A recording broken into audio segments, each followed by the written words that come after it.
Cette ville néerlandaise prend une décision inédite et radicale pour nuire à l'industrie pétrolière. Oula. La ville de La Haye vient d'adopter une législation radicale. Les publicités pour les combustibles fossiles vont être interdites. C'est la première fois au monde qu'une initiative comme celle-ci voit le jour. C'est pas mal, j'aime bien l'idée. Mais les Pays-Bas, j'aime bien parce qu'au final, ils sont quand même pro-VE. Mais en même temps, ils n'ont pas trop le choix d'être pro-VE vu que c'est, entre guillemets, les Pays-Bas, comme leur nom l'indique. Ça va être les premiers à être touchés par la montée des eaux. Et les Pays-Bas, dans 30 ans, peut-être que ça n'existera plus, du coup. Et oui. Donc ils ont tout intérêt à se mettre à l'électrique. Avant de... Bon, au final, ça changera rien. On est tous d'accord pour dire qu'ils vont couler quand même.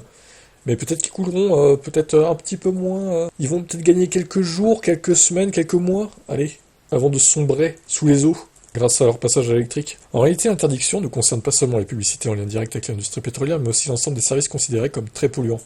Les entreprises concernées seront donc les suivantes: compagnies aériennes, ou les croisières, fournisseurs de gaz fossile, ou encore les constructeurs automobiles, enfin, ceux qui communiquent encore sur les véhicules thermiques. Mais qui voudrait encore gaspiller son argent pour faire de la publicité d'un véhicule à essence? Peu de marques s'y risquent, surtout aux Pays-Bas où les voitures électriques sont très populaires. Aujourd'hui, les pays nordiques font mieux. Mais contrairement à ce qu'on pourrait penser, les Pays-Bas sont à la traîne en termes d'émissions par habitant. L'utilisation intensive du vélo et des véhicules électriques ne suffit pas. Chaque Néerlandais émet environ 50% de CO2 de plus qu'un citoyen français, britannique ou danois. Tout ça parce que le système énergétique du pays est encore principalement alimenté par le gaz et le charbon. Ah ouais, ça par contre, c'est pas terrible, hein. Alors ils sont bien avec l'électrique et tout, mais au final, leurs voitures électriques, elles sont rechargées par du charbon. Aïe. Voilà pourquoi la haie s'attaque au problème des énergies fossiles. La nouvelle règle s'appliquera principalement à la publicité extérieure. Ouais, mais les gars, faut vous moderniser sur les énergies renouvelables aussi, là. Alors je sais qu'ils n'ont pas de centrale, donc ça va être compliqué, mais au moins mettez des panneaux solaires en Pays-Bas, ça va marcher moyennement, quoi. C'est tellement haut, quoi, sur la planète que... Mais bon, ça pourrait marcher quand même, un minimum.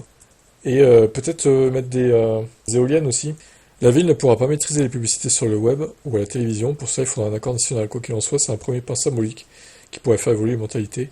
Nous savons désormais de manière avérée que la désinformation joue un rôle majeur dans l'adoption des véhicules électriques. Cette loi ne peut aller que dans le bon sens.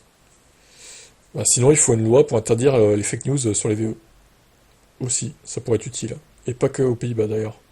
En France aussi, n'est-ce pas? On a eu récemment pas mal de choses sur le sujet.